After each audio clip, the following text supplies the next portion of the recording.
How to know your best position in football, that's what we're going to go over in this video so you can start to get some ideas on what position you're actually going to thrive in and stand out in. That's coming up next.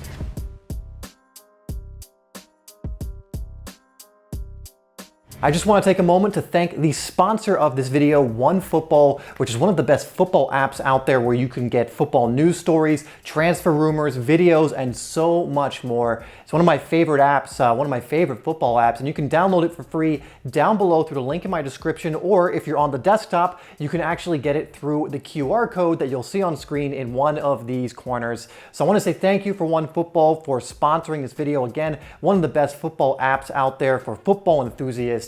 Now let's get into the rest of this video. So we're starting in reverse order with number 5, jumping right into it, and it's know your attributes. You need to know where you're at. What are your strengths and what are your weaknesses? What are you good at? What are you not so good at? What do you need some work on? Because that's going to go a long way to determining what position you're going to thrive in. For example, if you suck in front of goal, you're probably not going to be a striker or goal scorer. Or if you have no defensive discipline, you're probably not going to be a center back. But you need to know what it is you're good at and not good at. Be objective about it, like honest with yourself, because that's going to help you moving forward in choosing your best position. In fact, if you already know your best position or think you do, let me know down in the comments what you think your best position is, and we'll move on to number 4. Now, number 4 is to get outside feedback from people who, one, know what they're talking about and know you as a player. So I'm talking about coaches or other good players that you may know, and ask them for feedback. Ask your coaches, ask people who you trust and know the game, hey, what do you think my best position is? Or what do you think my best position could be? Getting that honest feedback, again, so long as it's honest, and tell them to be honest. Like, you're not gonna hurt my feelings or anything, just be honest. What do you think I need to work at? What do you think I'm good at? And what position do you think is best for me? And if you do that, a lot of people will give you honest feedback. But again, make sure this is someone who's seen you play a lot and actually knows your game. Before moving on, hit that like button, and now we'll move on to number 3. Number 3 is, do you feel natural and confident in the position that you believe is best for you? Or what position do you just feel like fits like a glove? A lot of times there will be a position where you just feel very natural and confident in that position, and that can go a long way to making it your best position. You know, there are certain positions I know I can play pretty competently, but I don't feel as comfortable as I am in other positions. For example, I can play center midfield and I can do a pretty good job there, but I do not feel as natural and comfortable in that position as I do as, say, a striker or more advanced midfielder right behind the striker. So I know that for myself. So feel that out for yourself. Which do you feel more comfortable and confident in and more natural in? And that can give you, again, go a long way to determining what your best position is going to be.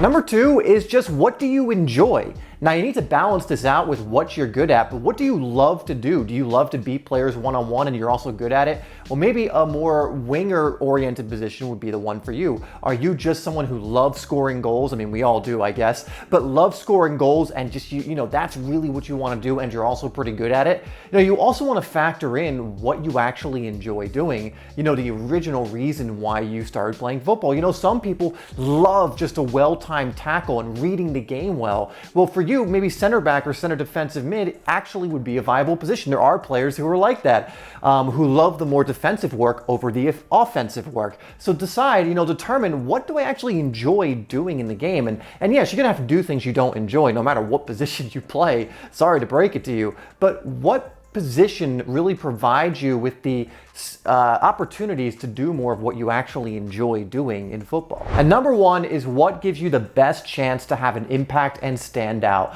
Look, when you answer the rest of the questions we went over in this video, there's going to be a clear kind of direction in which it shows, oh, okay, this position is what's going to allow me to stand out. Maybe you'd be okay in this position or good in this position or solid, but there's a specific one that's sticking out that's like, oh, I would actually stand out, have an impact consistently, and really help my team in this position. Maybe you want to play striker, but you'd have much more of an impact at a much different position. Maybe right back, left back, maybe as a winger, who knows what it is. Maybe you really want to play midfield because you like seeing the ball a lot, but your attributes and what you're good at really make you more of again, like a center back or maybe a winger or something like that. So really, ultimately, if you're looking to move up levels, what is the position you should train for that's actually going to allow you to stand out and in a way make a name for yourself, in a way kind of Make it so that when you play, it's obvious that you're doing really well in your position and you're a good player. What position on the pitch gives you that best opportunity? Now, once you know what your best position is and you're starting to play there more, you're gonna wanna know some habits that are gonna help you to stand out in your matches as well, that just go a long way for every player. So check out this video next where I give you 3 of the best habits that are gonna seriously make you a beast in matches. Follow those, learn those, and you're gonna start consistently standing out in your best position.